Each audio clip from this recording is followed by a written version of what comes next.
podcast of Heroes of the Storm. I'm Kevin Naki, joined alongside by Dustin Browder, and we're going to take a look at the new Dragon Shard today. Hey everybody, I'd like to remind everybody out there today that this is an alpha version of the game. Who knows what could happen here? We could crash, the whole thing come down like a house of cards. This is a high wire act and a live show. We could totally fall to our deaths at any moment. This is the new Dragon Shard. Let's take a look at these teams. We've got Medic Uther there on the left. We've got Sergeant Hammer. We've got the Witch Doctor. We've got Muradin and Nova here in her very special skin. On the right side of the map, as the red team, we've got Goblin Tinker, Gazlowe. We've got Falstad, the Griffin Rider. We've got Merkablo, the Diablo.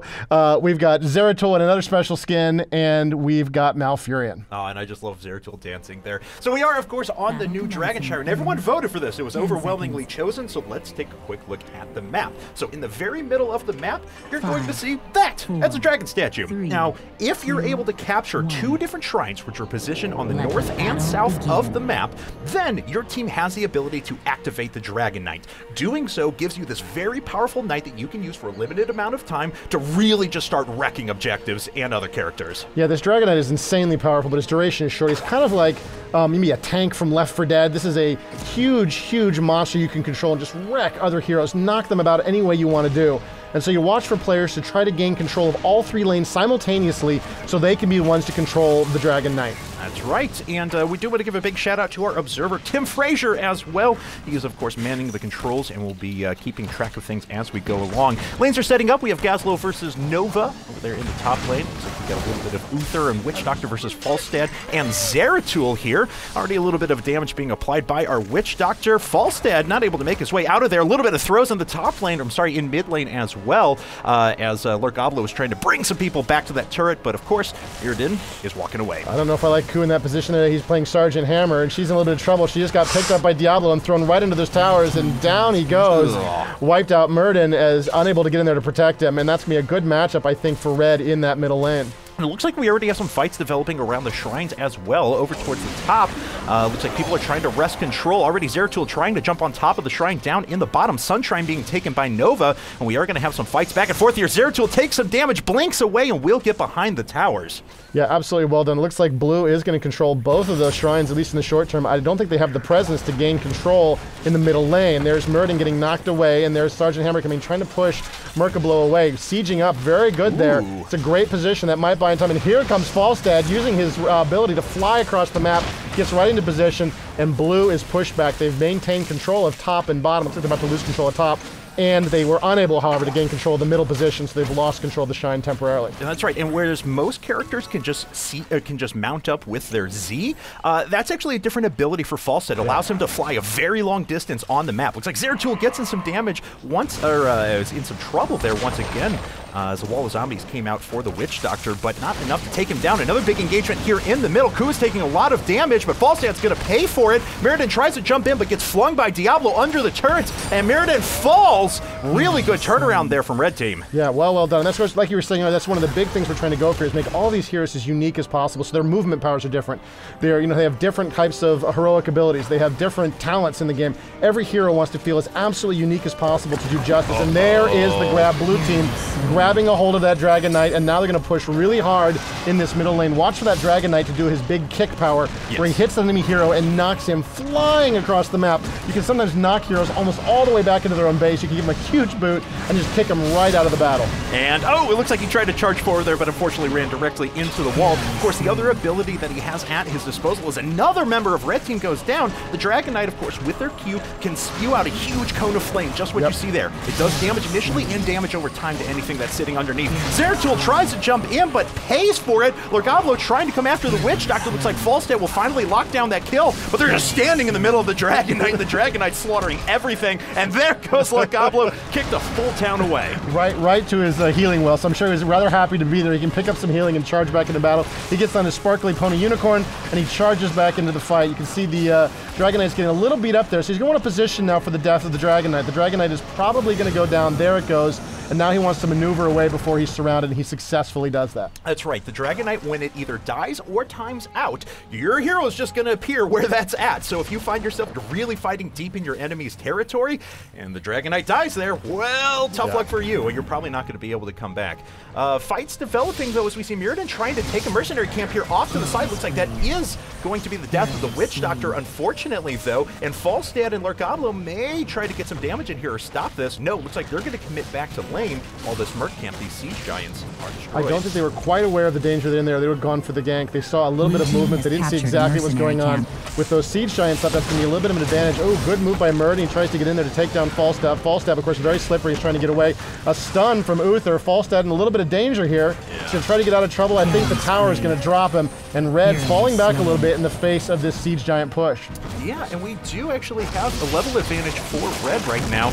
But with these Siege Giants, this could be a really nice opportunity for Blue to try and make their way back in. Another good fling from Diablo. Lorgablo has been great this entire time, just getting extra damage on those Blue players as they sneak their way a bit too close to those objectives. He's been using those towers very effectively, grabbing enemy team members and just throwing them right into the guns of the towers to do a ton of damage. I think the Red is going to hold this position here. They're going to probably lose their outer walls. I'm getting a little bit beat up there. The good siege tank by Richard Koo there as Sergeant Hammer, and of course that Siege Giant still wrecking havoc down below. But I think they'll be able to hold in the long run. That Siege Giant can't last forever. Blue pushing very, very hard into this position, and Red, yeah, they're struggling to do it, but I think they can hold it if they can just hang on a little bit longer.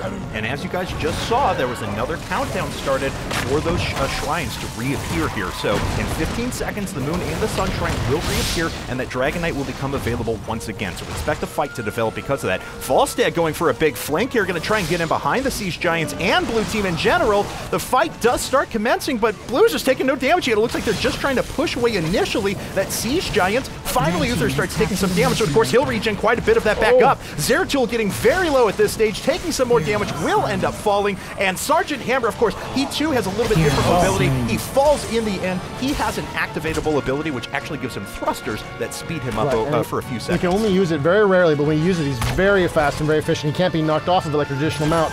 You see there, Matt as Gazlowe gains control. Almost drops Claudio there as Nova, and she's going to dance behind her tower there and get some position. Looks like Red is about to pick up a Dragon Knight capture if they can hold the middle lane. That's right. Yeah, I mean, it largely comes down to that. Falstad throws off an ultimate there to try and get in some damage. Mirrodin coming back, though, is actually doing a pretty decent job of pushing Falstad back, but Falstad survives with just a few hit points thanks to Zeratul jumping in there at the last minute. Can they hold it in time? They're getting pushed off, and they did grab it. Red team gets the Dragon Knight. This was critical for them. You can see they're actually up a level right now. They lost that first Dragon Knight, and they were getting pushed hard in bottom lane. It was looking pretty rough for them, but now they've got the Dragon Knight, and they're up a level. Blue's about to even it up, so levels are even again. And here comes Red on the hard push there in bottom. And there's the boot on Uther as he gets knocked out of the battle. I just love watching that, honestly. Like, I don't care what it does after that. I just like watching the animation.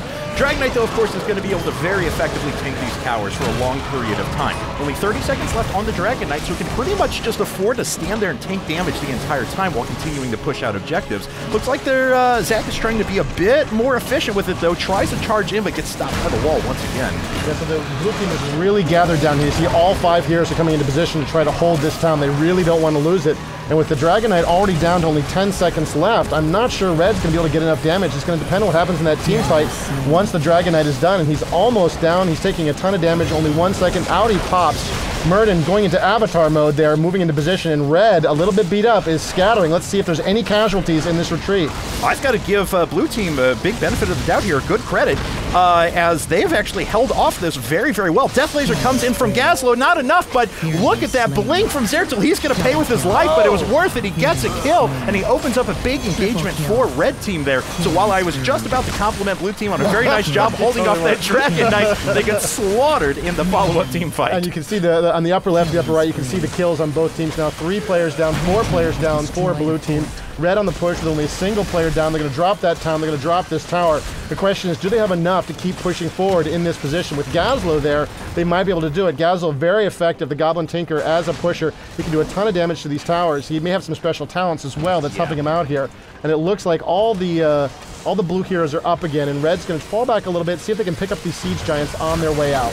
Yeah, but don't forget they have to stand on it and actually physically capture it here in a second. No, blue team gets on there just a second beforehand. Rocket comes across, and blue team is actually going to end up getting this capture. Witch Doctor's ultimate pops out and manages to sneak in a kill there as well, and a great turnaround for blue team. Whereas they were just stomped in a team fight, they come back and win a big one near an objective. And that's that weak bottom lane as well. That's exactly what they want those siege giants as they're pushing in. Now blue is trying to do a little bit of a split push here. They've got the siege giants pushing in bottom lane. They're happy with that. And in the mid lane now, they're doing a heavy aggressive move. They got 4 heroes in position. I think a hit there from Falstad.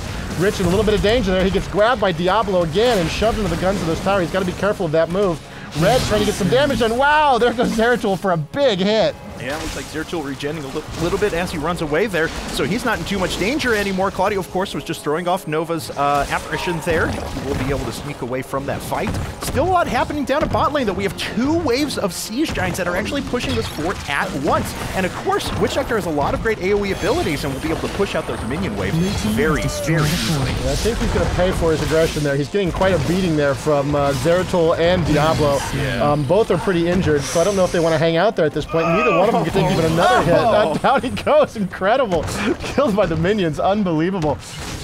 Oh boy. All right, so Nova trying to take control of these shrines up here. While Blue did a very nice job of kind of controlling the lanes early on, they've kind of ceded control pretty well to Red Team over the course of the rest of this game. Yep. They do have both shrines right now, but that's not going to stand as Nova's not here to be able to support this, and we see Falstad already taking that shrine right back. Yeah, and he had to use Avatar there as Muradin to try to stay in position. Oh, he's taking a bunch of hits, and down he goes. Can't get away from that damage. Gazlowe with control of the top shrine, Blue in control of the bottom shrine, Nova with a clear advantage in middle at this point. Blue pushing hard, but without control of the shrines, it doesn't particularly matter. Rich has got to be careful. This is what went wrong for him before with Diablo. He uses his big blaster to push Diablo away, and he escapes successfully. Here comes Falstad, trying to get some free hits, gets in a little bit of trouble. That's a brave Falstad that I think was anticipating Diablo to go in on a fight there. I think exactly right. Flew in and just kind of stood in the middle of Sergeant Hamper and Uther and decided to get out of there. Yeah, Diablo had to arrive in style, had to get on the unicorn there. Rich in trouble again. He's taking a bit of beating. There's the ultimate from Uther giving him immunity, so he's going to escape away. A big blast there from Falstad trying to drive these back, and we got 4 now in mid, 4 red, Blue backing up, and looks like there's a bit of a battle in the top tower as well as they're trying to gain control of that shrine. Man, and Falstad getting away with just a few hit points. No, dies right in the end there, so Blue Team has an opportunity to try and push this back, but they've got to grab it because now Gazlowe has complete control of the top, and it looks like the shrine control was ceded before they could pick up the Dragon Knight, so Blue Team unfortunately will have to regroup and go back at that again. That's what's so powerful about a hero like Gazlowe. You know, he's not that efficient at killing enemy heroes, but he does gain board control and position. And on maps where board control is so incredibly important, you see how powerful a hero like that can be. These types of map mechanics really allow us to do those types of heroes where they're just trying to get position, just trying to control areas of the battlefield. And here comes Diablo, followed up by Zeratul there. A little bit of a leap for Muradin as he tries to make his way away. Of course, he is a bit slowed now, though, and the damage coming out from Zeratul is pretty ridiculous. And he's very slippery, of course. He can use his jump, he can stun enemy heroes, but he was so far away from any kind of help in that bottom lane with both of those towns already being destroyed. It was really almost over before it began for him at that point, but he made a brave effort of it. And Red now has control of both shrines. Falstad, as you saw, just flew in, but of course we do have Ku and Paul sitting there trying to siege this up. Now Furion's not going to contribute a ton of damage here, but we'll give a lot of sustain to Falstad if he decides to move back in a bit more aggressively. Wow, everybody knows where the battle's going to happen. They're all coming in here to mid to try to gain control of this position, trying to drive these heroes back, see if they can get anything done. There's Ku's in a lot of trouble there as Sergeant Hammer. Oh, he's just going to barely get away. Oh, very nice job. Gazlowe has actually dropping some turrets from the top there, and that very nearly finished off Sergeant Hammer. But as it stands, looks like Zeratul going to jump. No! Nova! Really well done. Takes over a shrine at the last second, preventing Red Team from grabbing the Dragon Knight. Well done. Oh, what a closely contested game. These guys have been really practicing a lot against one another lately, and they really want this victory. Top lane is basically crippled for both teams. But if you look at the other lanes, both towns are up in a lot of positions, and they're starting to gather here in the mid for what looks like nope, they're going to scatter down and try to grab some shrines. Red going top, blue going bottom. Yeah, I mean, we still definitely do have a 1-level advantage, and it's almost a 2-level advantage here for Red Team. So they are definitely in a good position, but this is still anyone's game at this point. Totally. The next Dragon Knight is going to represent a massive swing here. We will see forts fall. Absolutely. I've seen so many times in this game I've wanted to just GG out because I'm down by 2 levels, and I think this is it, it's over, and then we go on to win the game 4 minutes later. And I've learned my lesson about giving up too soon in this game. It's too crazy. There's too much instability at the high end. Oh, wow, a lot of trouble there. Down he goes. Those DPS heroes can really take when they get surrounded like that, and Falstad, cut out of position, is destroyed. And clearly there's a lot of damage that's being built on the Witch Doctor right there, and he's even put out quite a bit. Now, Uthor's not going to contribute much here in terms of fight, but he will sustain plenty long enough for Mirrodin to come down there, and a 2-on-1 is a lot more advantageous. Oh, that was a really nice job by the Witch Doctor there to kind of try and zone out Lorgablo. Even throws down his ult to try and get him. Will it be enough, though? Mirrodin jumps back in. Lorgablo goes down. There goes the physics. Diablo goes flying over the fence to his doom. In top lane, it looks like Gazlo's been doing some work here. He's picked up those mercenaries, those Dragon Knights, and he's pushing hard. He really wants to get something done in this top lane. Claudio in a little bit of trouble there as Nova. She puts down her whole decoy, but it's not enough, and down she goes. Zach as Zeratul coming in here trying to help out, and we got a big push here in this top position. All right, so there are choices now for blue team. They could try and recapture control of the shrines and sneak a Dragon Knight while they're getting pushed here off in the top lane. They're actually deciding to try and counter push down in the bottom lane, but they've already lost all of their towers for that fort and town up at the top, and that is a significant problem. Reinforcements are starting to fall in now, and we'll see if that's going to be enough. Looks like Red has made their point. They've destroyed that front line, and they're happy with what they've done. Falstad trying to get in a position behind here. He wants to try to trap Mirrodin in a great position here and see if he can catch him. Mirrodin's pretty tough. I'm not sure this is going to be enough.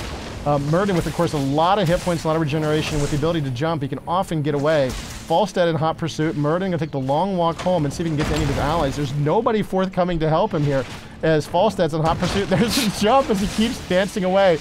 Oh, and there's a big blast. He pops his avatar. Zeratul coming in. There's really no hope, and down he goes. Mirrodin gets cut in half as well.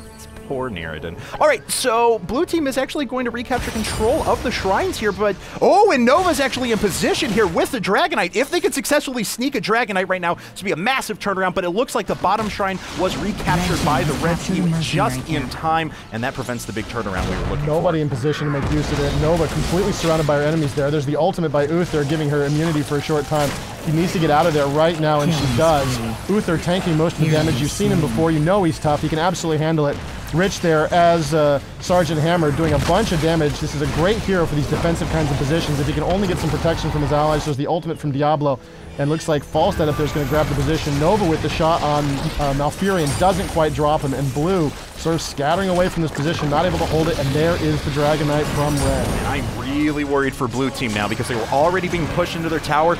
Witch Doctor's down for another 30 seconds. There's a 2-level disadvantage and a Dragon Knight on the field now for Red team. 2-level. This is the Storm's powers. At level 20, you unlock the Storm's talents, and these are big breakpoint in the talent system. It really gives the team that gets to level 20 first a big advantage, but that advantage won't last. They've got to use it now before Blue hits level 20. They got a Dragon Knight, they got Storms. They're all together in mid, pushing on this position. This is Red's best chance. There goes the boot as he goes flying away. This is Red's best chance to close down this game. And Red is making a great stand at that right now. As we see another fort about to fall. Towers going down all over the place. Blue trying to regather one more time for one big hold here. Only 15 seconds remaining on that Dragon Knight. Claudio taking some damage once again. Another time that Witch Doctor is kicked away. This Dragon Knight continues to do damage here, and the Palace is soon to be under attack. Yeah, it's getting really close here. It looks like Red's getting a little bit beat up, and they're letting the Dragon Knight take most of the damage. Good moves by the Goblin Tinker up at top by Gazlo, and it looks like Red's decided they've made their point. They've dropped that town, and they are going to mount up and get out while the getting's good before they take any critical damage. This will give Blue a little bit of time. If they can just get up to level 20, they may be able to do okay in that next battle. I've got to give Red Team credit here for a pretty cool strategy. They put Zeratul in the Dragon Knight, I believe, both of the times that they've had it, because as soon as he pops out of the Dragon Knight, he just blinks away. Very safe to get out of there. He's a very slippery hero in that respect, and that's always what you want in that position. Yeah, and it looks like Zeratul does die, but of course, he did trigger the talent where he almost immediately respawns, so he's already back on the battlefield, and he's ready to go for another fight here. Those are those storm powers that will tell you make all the difference. The ability to immediately regenerate, the ability to have your basic attacks chain. We have all kinds of special abilities on these guys at level 20, depending on the type of hero that you're playing and the sort of custom per hero type at the moment. We're seeing a lot of mercenary grabs. Oh wow, this Palace already under threat from those catapults. Blue in a lot of trouble here. They got to dance and play for time, and you can see they're doing that. They want to be out in position where they can and try to grab a hold of some experience points to get them up to level 20, to give them access to the storm powers so they can have some kind of decent chance of winning that next team fight. That's right, because when that happens, they will have a reasonable chance to be able to defend. That Palace has a lot of hit points. It's going to continually dish out damage, so long as we don't have a lot of catapults, a lot of siege Siege Giants that are sitting outside and kind of whacking away at that Nexus as well. It should be a decent chance to stand here for blue team, but Dragon Knights are already unlocked once again.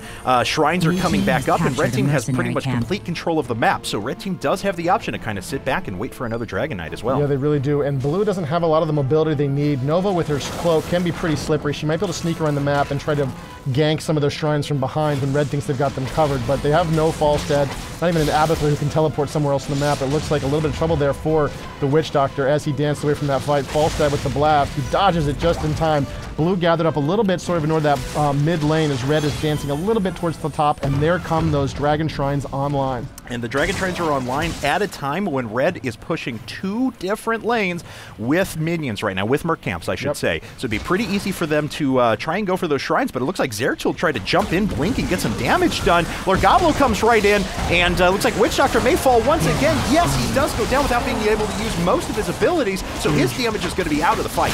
Okay, here we go. We're almost at Storms for blue. They need to hold here a little bit longer. I don't know if they have the time, not with those dragons pushing in. Those dragon guys are pushing in. They've got just a few more experience points they need. And the Palace is under attack, and they're taking an absolute beating. Will they even make it to 20? They're taking a huge, huge beating right here. And while all of this is happening, they have another town that's being pushed down to the bot lane as well with those Siege Giants. That's it. GG. Palace falls. And we have a victory for red team. Absolutely. Great game from our players. And hey, man, it was absolutely a blast casting with you. And you did a great job, man, showing us the game. Wonderful, wonderful view of this game world. Absolutely. Well, thanks very much, guys, for tuning in. We do really appreciate you guys checking this out. Don't forget, you can find out all the latest about Heroes of the Storm at heroesofthestorm.com. And we do encourage you, of course, to opt in and sign up for our beta tests that will be forthcoming in the future there. All right, guys. Well, that is going to wrap it up for us here. For Tim Frazier, Dustin Browder, and Kevin Naki, you guys have a wonderful day. We'll catch you next time.